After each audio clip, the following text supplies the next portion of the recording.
Hindi napigil ng ulan ang protesta ng iba't ibang labor group sa tanggapan ng Department of Labor and Employment. Apela nila sa DOLE, huwag sundin ang extension sa suspensyon ng dagdag 85 pesos sa minimum wage sa Metro Manila. At nakatutok si Jonathan Andal. Mula 695 pesos noong nakaraang buwan, 755 pesos na kada araw ang sweldo ngayon ng waiter na si Val. Kahit kasi pinigil muna ng korte, itinuloy ng amo ni Val ang utos ng Regional Tripartite Wages and Productivity Board NCR na dagdagan ng 60 pesos ang arawang sahod ng mga manggagawa sa Metro Manila ngayong taon na bahagi ng 85 peso wage increase. Laking pasalamat ni Val sa kanyang amo lalo't may pinapaaral pa siyang 3 nakababatang kapatid. Masayang-masaya po ako. Sobrang laking bagay po na tumaas po yung sahod namin. Nagkataon lang na kaya namin magpasahod ng ganun. At the same time, maganda yung pasok ng benta sa amin.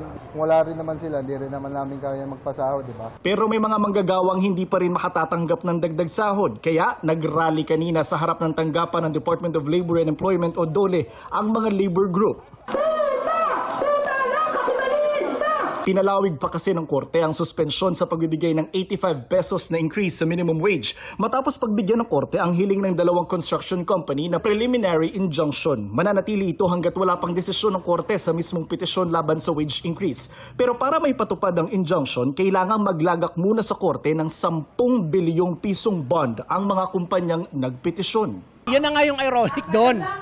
Kaya pala magbigay ng 10 billion na ban. Pero kung idinagdag na lang yon sa dagdag sahod ng mga manggagawa, wala na tayong ganitong problema. Sabi ng mga nagpetisyong kumpanya, magreresulta ang mas mataas na minimum wage sa mas mababang kita ng mga negosyo, pagbabawas ng mga trabahador, posibleng pagsuspinde ng operasyon o tuluyang pagsasara ng kumpanya. Sabi ng korte, mas mabigat ang pagkawala ng trabaho kaysa sa pansamantalang hindi pagtanggap ng karagdagang sahod. Pero panawagan ng mga manggagawa, huwag sundin ni Labor Secretary Francis Tolentino ang injunction at ituloy pa rin ang wage increase.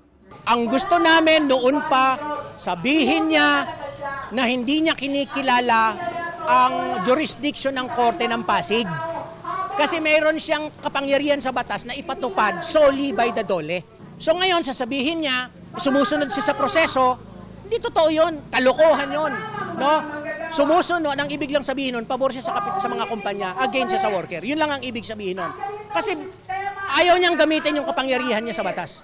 Habang nagpo-protesta dito yung mga manggagawa sa gitna ng ulan, nakabarikada naman yung mga gwardya ng DOLE dito sa kanilang tanggapan. Gusto rin sanang makausap ng labor group si Secretary Tolentino ngayon. Sa social media naglabas ng pahayag si Tolentino. Nababahala raw ang DOLE sa desisyon ng Pasig RTC na tinawag nilang dagok sa katarungang panlipunan. Gagawin daw nila ang lahat ng legal na paraan para labanan at may pawalang bisa ang desisyon ng korte at ipagtanggol ang karapatan at kapakanan ng mga manggagawa. Sabi ni Tolentino, ang desisyon ng korte ay hindi lamang pumipigil sa dagdag sahod kundi inaalis ang pagkain sa hapag ng mahigit 1 milyong manggagawa sa Metro Manila. Naraparapan kaming ninakawan ng 60 pesos na ang at the very least katumbas 1 kilong bigas.